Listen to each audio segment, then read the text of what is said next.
Assalamualaikum warahmatullahi wabarakatuh. Ma'asyiral muslimin rahimakumullah.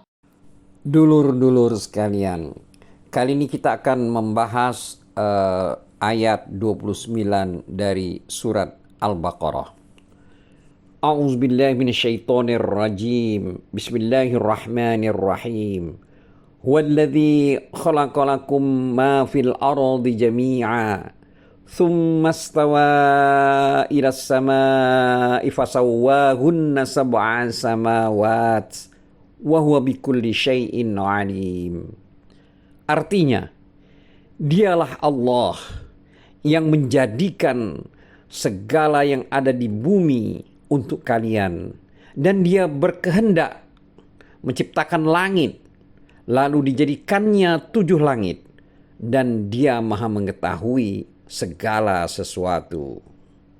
Dulur-dulur seiman, setelah Allah Subhanahu wa taala menyebutkan bukti keberadaan dan kekuasaannya kepada makhluknya melalui apa yang mereka saksikan sendiri pada diri mereka, lalu Allah menyebutkan bukti lain melalui apa yang mereka saksikan, yaitu penciptaan langit dan bumi. Untuk itu Allah Subhanahu wa taala berfirman, yaitu dalam ayat 29 surat Al-Baqarah ini, yang artinya dialah Allah yang menciptakan semua yang ada di bumi untuk kalian, dan dia berkehendak menciptakan langit, lalu dijadikannya 7 langit. Dulur-dulur seiman, istawa iras sama artinya berkehendak atau bertujuan, ya, menciptakan langit. Itu makna lafaz ini mengandung pengertian kedua lafaz tersebut, yakni berkehendak dan bertujuan. Karena ia dengan memakai huruf ila, fasawwahunna, lalu dia menciptakan langit 7 lapis. Kemudian lafaz as-sama dalam ayat ini merupakan isim jinis. Karena itu disebut sab'a samawat. Kemudian dulur-dulur sekalian, kata-kata dalam ayat wa huwa bikulli syai'in alim, yang artinya dia maha mengetahui segala sesuatu, itu yakni pengetahuan Allah tersebut, pengetahuannya ini meliputi semua makhluk yang telah dia ciptakan. Ini pengertiannya samalah dengan firman Allah dalam surat Al-Mulk ayat 14, yang artinya, apakah Allah yang menciptakan itu tidak mengetahui bahwa yang kalian lahirkan dan kalian rahasiakan? Dulur-dulur seiman, rincian makna ayat ini itu dijelaskan dalam surat Hamim Sajadah, yaitu dalam surat Al-Fussilat, yang artinya,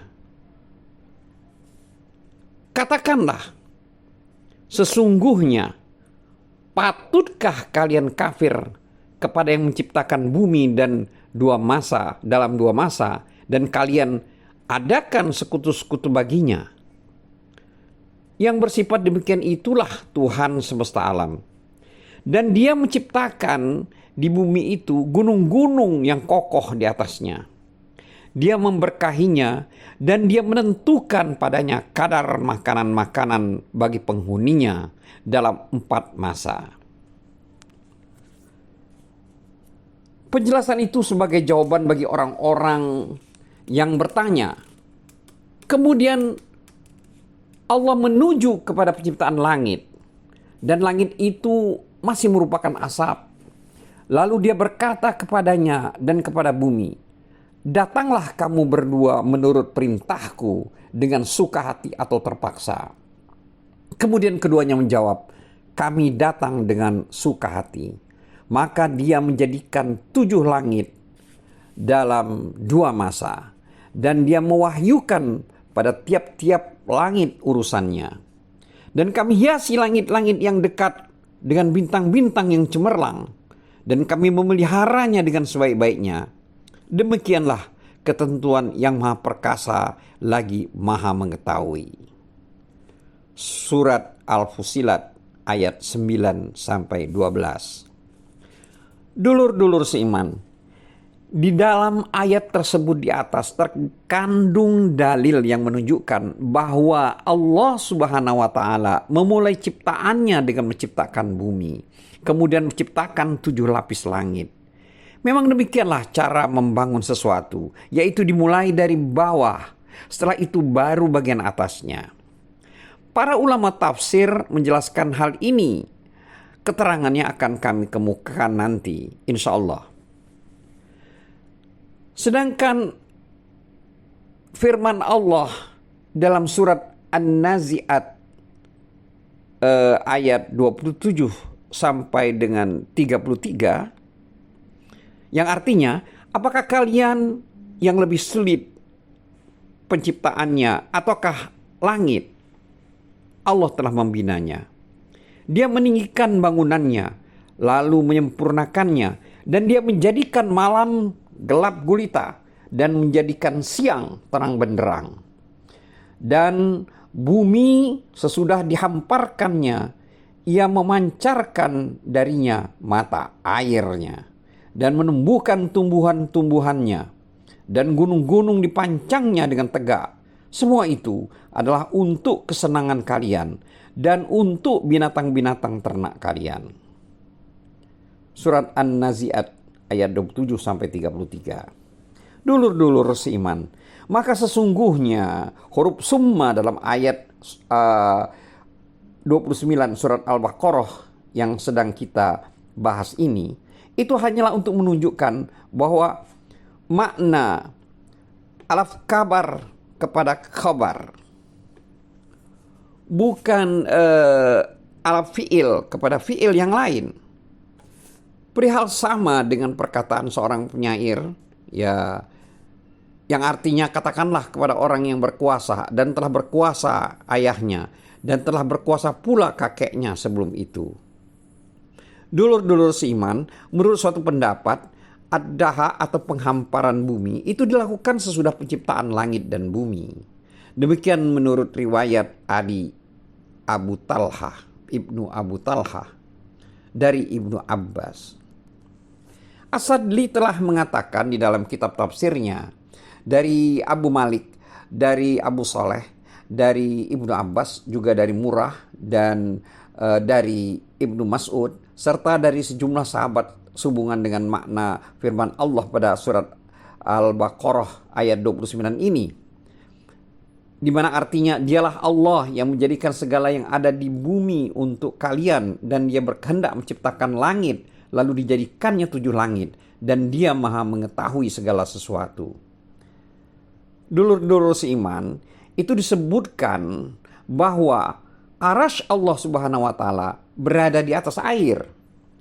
Ketika itu Allah Subhanahu wa taala belum menciptakan sesuatu pun selain dari air tersebut. Ketika Allah berkehendak menciptakan makhluk, maka dia mengeluarkan asap dari air tersebut. Lalu asap atau gas tersebut membumbung di atas air hingga letaknya berada di atas air. Dinamakanlah langit atau sama. Kemudian air dikeringkan, lalu dia menjadikan bumi yang menyatu. Setelah itu bumi dipisahkannya dan dijadikannya 7 lapis dalam. Dulur-dulur seiman, Allah telah memancangkan gunung-gunung di atas bumi hingga bumi menjadi tenang. Gunung-gunung itu berdiri dengan kokohnya di atas bumi.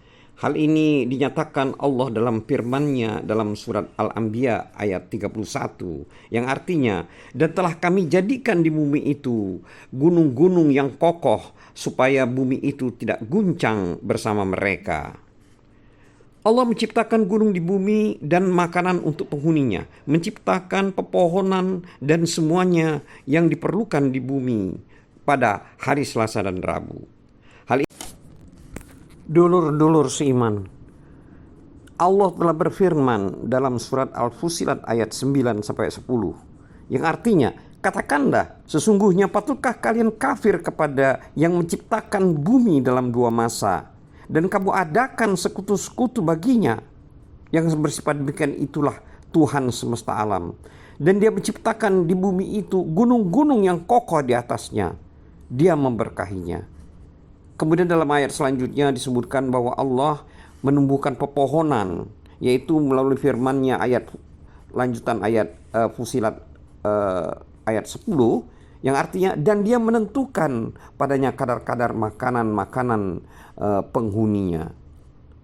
Lalu dalam firman selanjutnya juga disebutkan dalam 4 masa sebagai jawaban bagi orang-orang yang bertanya. Selanjutnya Allah juga berfirman dalam ayat 11 Fusilat, surat Fusilat, yang artinya kemudian dia menuju kepada penciptaan langit, dan langit itu masih merupakan asap. Dulu sekalian, asap itu merupakan uap dari air tadi. Kemudian asap dijadikan langit 7 lapis dalam 2 hari, yaitu hari Kamis dan Jumat. Sesungguhnya hari Jumat dinamakan demikian karena pada hari itu diciptakan langit dan bumi secara bersamaan. Dalam ayat Fusilat yang selanjutnya, itu ayat 12, Allah berfirman yang artinya dan dia mewahyukan pada tiap-tiap langit urusannya. Artinya Allah menciptakan makhluk tersendiri bagi tiap-tiap langit, terdiri atas malaikat dan semua makhluk-makhluk yang ada padanya, seperti laut, gunung, embun, serta lain-lainnya yang tidak diketahui. Selanjutnya Allah menghiasi langit dunia dengan bintang-bintang yang diciptakan sebagai hiasan dan penjaga yang memelihara langit dari syaitan-syaitan. Dulur-dulur seiman, setelah Allah menyelesaikan penciptaan apa yang dia sukai, lalu Allah menuju arsy sebagaimana dijelaskan dalam firman-Nya, yaitu dalam Al-Hadid ayat 4, di mana artinya dia menciptakan langit dan bumi dalam 6 masa. Kemudian dia berkuasa di atas arsy. Selanjutnya dalam surat Al-Anbiya ayat 30, Allah juga berfirman yang artinya dahulu langit dan bumi keduanya adalah satu yang padu.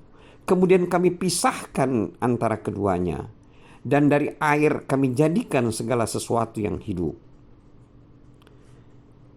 Dulur-dulur siman, Ibnu Jarir mengatakan telah menceritakan kepadanya Al-Musanna, telah menceritakan kepada kami Abdullah ibnu Soleh, telah menceritakan kepadaku Abu Masyar dari Sa'id ibnu Abu Sa'id dari Abdullah ibnu Salam, yang mengatakan bahwa sesungguhnya Allah memulai penciptaan makhluknya pada hari Ahad, menciptakan berlapis-lapis bumi pada hari Ahad dan hari Senin, menciptakan berbagai makanan dan gunung pada hari Selasa dan Rabu, lalu menciptakan langit pada hari Kamis dan Jumat.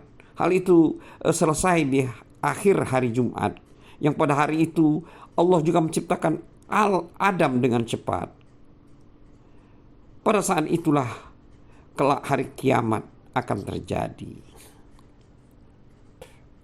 Mujahid mengatakan sehubungan dengan firman Allah dalam surat Al-Baqarah ayat 29 ini, yaitu yang artinya dialah Allah yang menjadikan segala yang ada di bumi untuk kalian. Maksudnya adalah Allah menciptakan bumi sebelum menciptakan langit. Ketika Allah menciptakan bumi, maka keluarlah asap darinya. Yang demikian itu adalah peringatan. Yang dimaksud dalam firman Allah dalam surat Al-Baqarah ayat 29 ini, dan dia berkehendak menciptakan langit lalu dijadikannya 7 langit.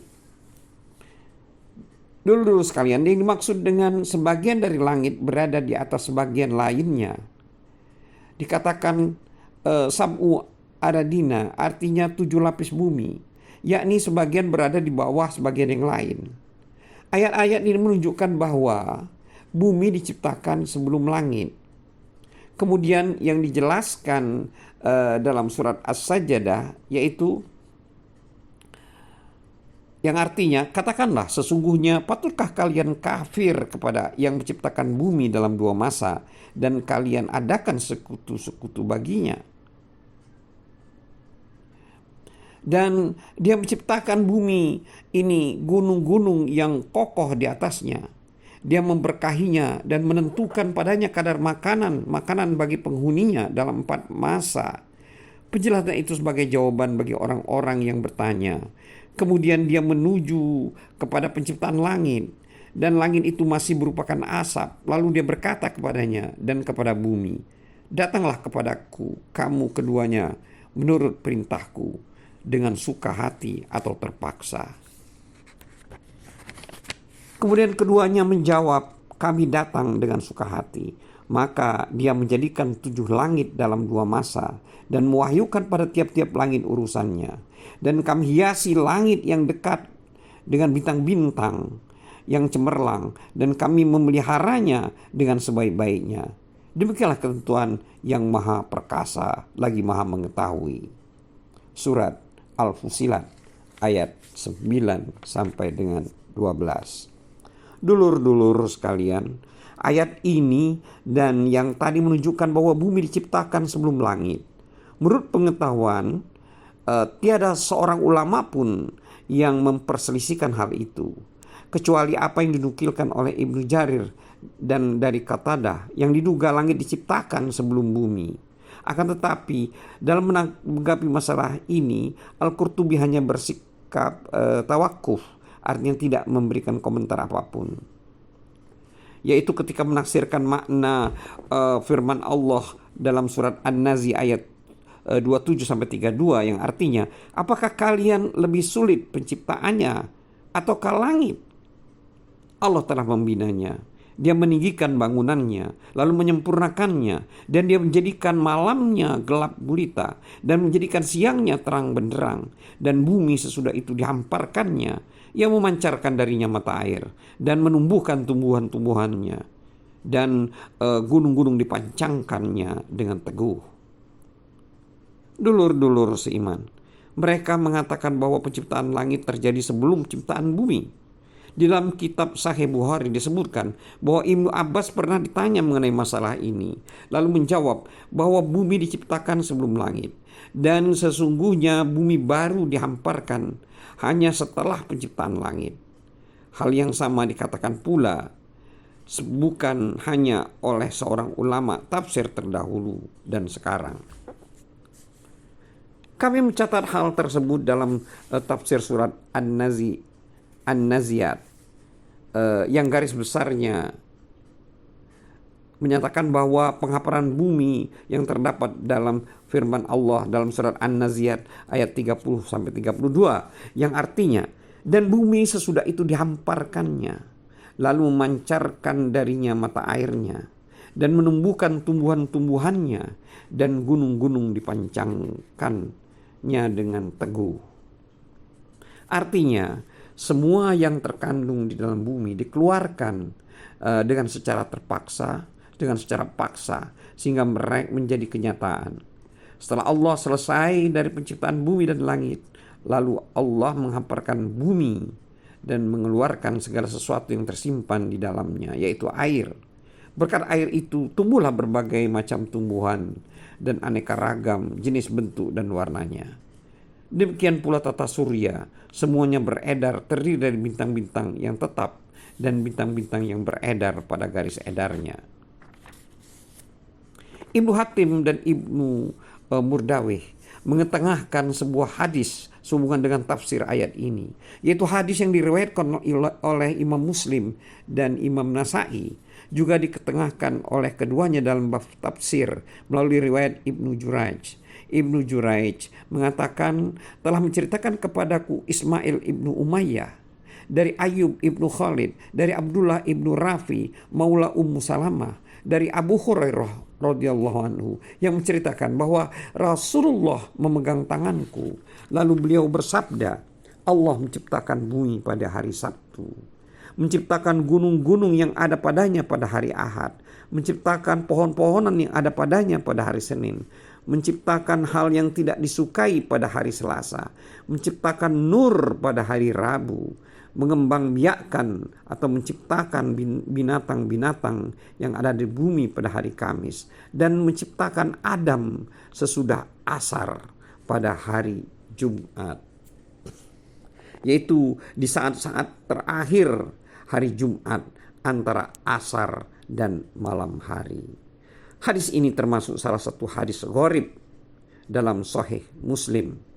Banyak komentar mengenai hadis ini, antara lain dari Ali Ibnul Madini dan Imam Bukhari serta sejumlah kalangan ahli hufaz hadis.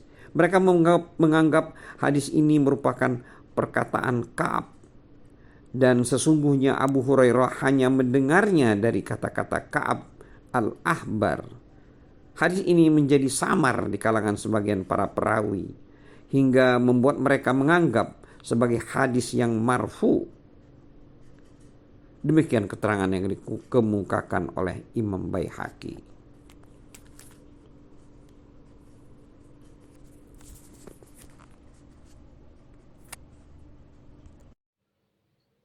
Wallahu a'lam bissawab. Wassalamualaikum warahmatullahi wabarakatuh.